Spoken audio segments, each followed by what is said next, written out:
Oi, pessoal, tudo bom? Chegou para mim ontem, foi enviado diretamente pelo Alexandre Banhos, ele mandou para mim um texto e eu fiz um pequeno resumo, porque eu vou tentar aqui ler alguma coisa, tá? O Alexandre Banhos Campo, ele é lá da Crunha, ele nasceu em 1954, ele é licenciado em Ciências Políticas e em Sociologia, né? E lá pela Universidade Complutense. E lá em Madrid também ele foi fundador, já tem alguns anos, né? Do grupo Loster. Então depois ele é ainda colaborador jornalístico e publica vários artigos de vários temas ligados a essa questão que a gente tem falado aqui, né? Ele está ligado também ao ativismo galeguista, já tem mais de 40 anos, então já ocupou diversas responsabilidades, inclusive na presidência da Fundação Medin, né? Então, agradeço aí o Alexandre por ter mandado aí, senhor Alexandre, por ter mandado esse texto, e eu fiz aqui um pequeno resumo que eu vou passar para vocês, para a gente entender um pouco dessa o que está acontecendo. Basicamente, o texto que o Alexandre me envia é parte de uma pergunta central: se é possível construir na Galiza um modelo social de língua que não seja conflituoso com o Estado espanhol, né, que a gente chama de Espanha, né? E basicamente quem domina o Estado espanhol, historicamente, é a região de Castela, né? Bom, e a resposta que a gente tem, que se desenvolve nesse texto, ela é bem clara, né? Esse modelo não conflituoso não é só inviável, como historicamente tem servido para aprofundar a substituição linguística. Para a gente compreender isso, o autor, Alexandre Banhos, ele começa por distinguir língua, idioma e fala. Então, temos língua, idioma e fala. A língua não é apenas um instrumento de comunicação, mas uma criação coletiva, profundamente ligada ao território, à história, à forma como um povo se reconhece. Então, ela estrutura a vida social, ela cria padrões de prestígio e ela define o pertencimento. A língua vai definir o pertencimento. Agora, as falas, elas são variações locais naturais de uma língua. O problema surge quando, por imposição política, uma língua ela vai ser rebaixada à condição de fala. Então, ela vai perdendo o estatuto social, a capacidade de se atualizar dentro de um espaço público, né? E é exatamente isso que acontece nessa região espanhola chamada Galiza. Eu falo em região espanhola porque ela, inevitavelmente, por infortúnio da história, ela foi anexada ao projeto do Reino de Castela. Bom, nisso é o que a gente vai falar que o galego ele não entrou em declínio por evolução natural, mas por um processo de substituição política. Com a dominação castelhana, o castelhano tornou-se a língua da administração, da escola, da mobilidade social e até mesmo que a gente vai entender como prestígio. Então, a língua galega ela vai sendo empurrada para um espaço doméstico e bem local, né? O resultado disso tudo foi a fragmentação das falas, cada vez mais dependentes do castelhano. E aí você vai escutar qualquer entrevista, qualquer vídeo jornalístico, qualquer coisa, assunto, qualquer debate diverso, até música, que tenha pessoas galegas falando, vocês vão entender muito bem o que eu estou dizendo. Então, o senhor Alexandre Banhos, ele recorda que o português nasceu nesta antiga Galécia, que era um espaço que ia do norte do Minho até Coimbra, né? O português atual ele é uma espécie de continuação direta daquele galaico, ou galego, nas palavras dele, galego medieval, né? Muito mais do que as falas galegas modernas. E precisamente porque em Portugal a língua conservou o estatuto de idioma de Estado. Então, para quem quer se aprofundar mais um pouquinho, vai lá entender o rei Dom Dinis, tá?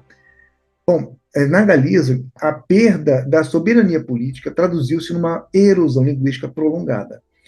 No século XIX, início do século XX, é que vão surgir movimentos de recuperação cultural deste galego, né, bastante já castelhanizado. No entanto, esses esforços não questionavam a hegemonia do castelhano, né?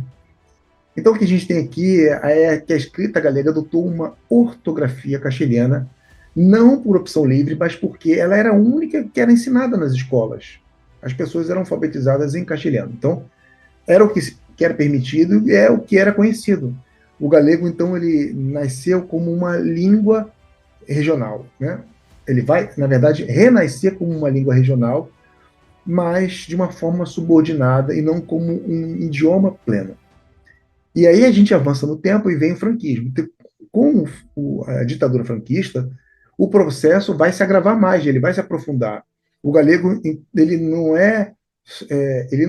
vai ser proibido de ser falado dentro de casa, tá, gente? Também não é isso. Mas ele é banido do espaço público. Então, ele é reduzido a aquela questão bem folclórica e a intimidade. Então, piorou, né? O franquismo que fez foi piorar a situação. E aí a gente também, posso até abrir aqui um parênteses, porque se antes as línguas eram faladas em aldeias, em lugares, né, remotos, com as novas tecnologias, o rádio, a imprensa, né, a alfabetização das escolas em castelhano em toda a Espanha na ditadura franquista, ela vai aprofundar isso ainda mais, né? Porque as pessoas ligavam os rádios, era só rádio em castelhano. Então isso aí vai piorando mais ainda, né? Para se informar, tinha que aprender, tinha que escutar em castelhano. Então, quando chega a chamada democracia espanhola, a normalização linguística galega nasce já fortemente condicionada e vai carregar todo esse legado intacto do franquismo. Banhos explica, então, o que significa a normalização linguística em sentido pleno, né? Não é apenas ensinar a língua, mas recuperar os espaços sociais perdidos, é criar um modelo culto, urbano e completo, capaz de funcionar em todos os níveis da vida moderna. O que houve, no entanto, foi um momento histórico em que parecia ser possível ser alcançado, mas, durante o processo de construção da autonomia otorgada à Galiza espanhola, já no final dos anos 70, né, vão ser organizadas em 4 províncias do Estado, né, as ideias, então, do professor Ricardo Carvalho Caleiro começaram, então, a ganhar espaço, né? A proposta de uma língua de mínimos de caráter reintegrador que pudesse caminhar progressivamente em direção ao padrão vigorante em Portugal, e chegou a ser oficializada pelo governo pré-autonômico e publicada em um jornal oficial. Mas esse avanço foi rapidamente bloqueado, né? O Ministério espanhol, de que dependia o ensino, descumpriu essa norma, declarando-a inválida a decisão autonômica e impondo que apenas fosse seguida a proposta dos seus próprios agentes. Nesse caso, teóricos, professores que estavam no Instituto da Língua Galega, o ILG. No caso do ILG, o Instituto da Língua Galega, ele tem um modelo de língua estatalizador, né? Separatista e dependente do castelhano. E quando a gente fala em separatista, é causar ainda mais um abismo entre o galego e o português. Mais ou menos isso. Isso ocorreu apesar de já existir uma norma oficialmente publicada pelo órgão competente do governo autonômico. A partir daí, consolida-se um modelo imposto pelo ILGA sob tutela do Ministério da Educação espanhol.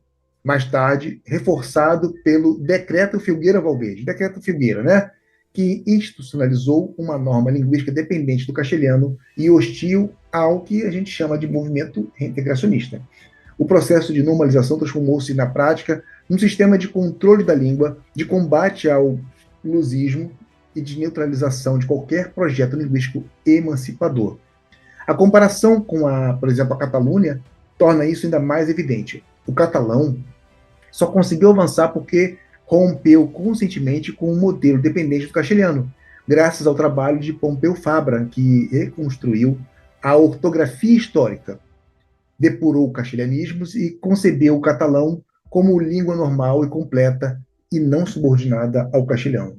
Na conclusão do texto de Alexandre Banhas é direta e incômoda. Não existe construção linguística não conflituosa quando há dominação. Toda tentativa de evitar conflito acaba dividindo os próprios falantes e reforçando a língua dominante. Normalizar uma língua submetida implica necessariamente redistribuir poder simbólico, deslocar o castelhano do seu lugar absoluto e reconstruir o galego como parte de um sistema linguístico internacional, que é a língua portuguesa. Sem isso, o resultado não é normalização, mas dialectalização e substituição linguística. Coisa que eu tenho falado aí há alguns meses. Beleza? Valeu? Obrigado, senhor Alexandre, pelo texto e contem comigo. Qualquer coisinha, manda aí mais coisa que a gente vai tentando aqui comunicar para a lusofonia, beleza? Tchau, um abraço.